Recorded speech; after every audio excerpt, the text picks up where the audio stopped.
Welcome back to Jersey Matters. I'm Larry Menti. It's called Project Lifesaver. It is a drone search and rescue program, and one New Jersey county is the first in the country to use it. Here to talk about that is Lieutenant Mark Stachina and Lieutenant Nick Klementovich. Thank you so much for being here. They are both from the Somerset County Sheriff's Office. So tell us about this. Tell us how this is used. Basically, we started in 2004 through Project Lifesaver International.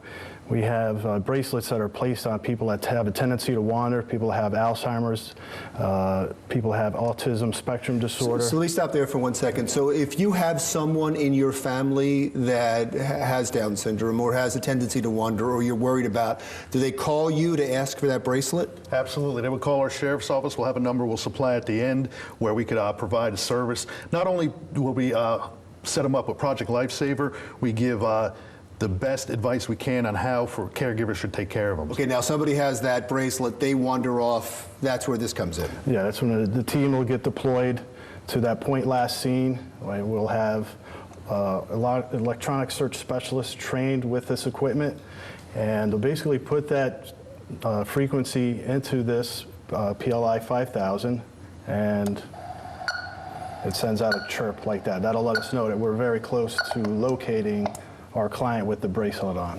Where does the drone come in? The drone came in where I guess Lockheed Martin and Project Lifesaver partnered up, where they now, by deploying this drone, have 3 to 5 mile radius where we could find the people. So that almost tripled our area to search when we initially get on scene. So it's definitely a tremendous asset having air capabilities with this project. And you have the tracker on there. Is it equipped with anything else? Right now, the payload is the tracking antenna. It can be changed out. Once we get the track and identify where the person is in a general vicinity, it can come down and we can fit a new payload like an infrared camera or some different payload that would be advantageous. But the camera would be a potential addition in the future. But right now, all we have is a tracking antenna. Okay, and so have you used this yet? We're still working on making sure we have all the policies, procedures, rules, and regulations with this, and so it hasn't been up yet, no. But, and I would imagine even when you do have it ready, you're kind of hoping you never have to use it. Exactly. We're very fortunate. We haven't had a Project Lifesaver call in quite a while, and I'll give that to the education portion, because when our officers go into the house, they educate the caregivers on how to safely deal with either Alzheimer or autistic person, because that's almost 90% of it. If we educate them there, they will never be a wanderer, which the last thing you want is specifically like a day like tonight where it's going to be 15 degrees. You don't want to have to go out and find somebody on a night like tonight. So this is specifically for that? You wouldn't be able to use this on something else? If somebody does not have that bracelet, can you still send this up with the camera to search for them?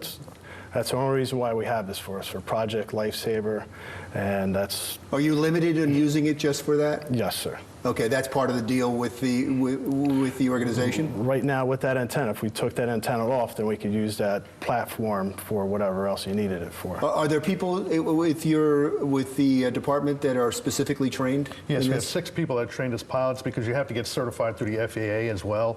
So it's a comprehensive process with the FAA certification as well as the training to be a pilot. There's a lot of things that in law enforcement that we're held accountable to that you're not as a regular pilot on for a recreational UAV. Has anybody called to sign up for the bracelet yet?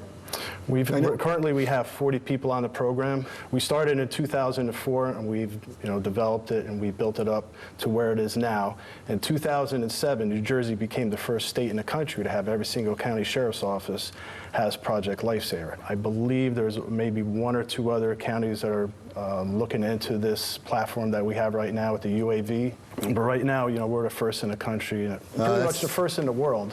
There's no one else that has this system that we have. That's wonderful. Congratulations. The first time you find somebody with that, it's going to be an enormous story. But I know, as we just said a second ago, you kind of hope you never have to use it. We wish that never happens. Yeah, thank you so much. Let me thank Lieutenant Mark Stachina and Lieutenant Nick Klementovich from Somerset County Sheriff's Office. Now, if you have someone in your home that needs that bracelet that has Alzheimer's or Down syndrome or autism, 908-704-6346.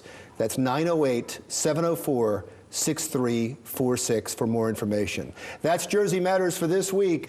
Go to our website, jerseymatters.com.